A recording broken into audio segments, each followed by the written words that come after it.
ദളപതി വിജയ് നായകനാക്കി എച്ച് വിനോദ് സംവിധാനം ചെയ്യുന്ന ചിത്രത്തിന്റെ സെക്കൻഡ് ലുക്ക് പോസ്റ്റർ പുറത്തുവിട്ടു. "ഞാൻ ആണയിട്ടാൽ" എന്നീ എംജിആർ പടത്തിന്റെ റഫറൻസുമാണ് പോസ്റ്റർ എത്തിയിരിക്കുന്നത്.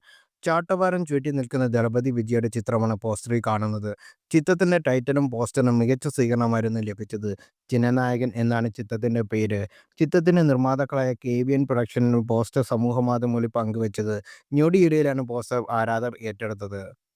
അതേസമയം മാസ്റ്റർ സിനിമയുടെ സെറ്റിൽ വെച്ച് വിജയ് എടുത്ത സെൽഫിയാണ് ജനനായകൻ എന്ന ടൈറ്റിൽ പോസ്റ്റിൽ കാണുന്നത്. 2020 റിലീസായ ബിഗിൽ ചിത്രത്തിന്റെ ബോക്സ് ഓഫീസ് വിജയവുമായി ബന്ധപ്പെട്ട് താരത്തിന്റെ ഓഫീസിലും വീട്ടിലും ആദായനികുതി വകുപ്പ് റെയ്ഡ് നടത്തിയിരുന്നു. അന്വേഷണത്തിന്റെ ഭാഗമായി നടൻ മാസ്റ്റർ സിനിമയുടെ ചിത്രീകരണ സമയത്ത് തടസ്സപ്പെടുത്തിയിരുന്നു. 30 മണിക്കൂർ അന്ന് നടനെ പോലീസ് ചോദ്യം ചെയ്തെങ്കിലും കണക്കിൽപ്പെടാത്ത ഒന്നും കണ്ടെത്താൻ സാധിച്ചില്ല.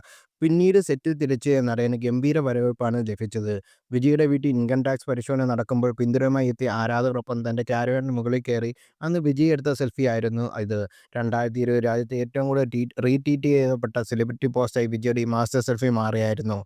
2025 ഒക്ടോബറിൽ ദീപാവലിക്കാണ് ജനനായകൻ റിലീസാകുന്നത്. KVN പ്രൊഡക്ഷന്റെ ബാനറിൽ വെങ്കിട്ട് കെ രായനാണ് ചിത്രം നിർമ്മിക്കുന്നത്. ജഗദീഷ് പളനിസ്വാമി, ലോഹിത് AK എന്നിവരാണ് സിനിമയുടെ സഹനിർമ്മാതാക്കൾ. അനിരുദ്ധാണ് സംഗീതം നൽകുന്നത്. നന്ദൂരി ബാലകൃഷ്ണൻ അവതരിപ്പിച്ച ഫഹദ് കേസരി റീമേക്കാണ് ചിത്രമെന്ന് നേരത്തെ റിപ്പോർട്ടുകൾ ഉണ്ടായിരുന്നു. കൂടുതൽ വാർത്തകൾ അറിയാൻ ഈ ചാനൽ സബ്സ്ക്രൈബ് ചെയ്യുക, ഷെയർ ചെയ്യുക. Thank you.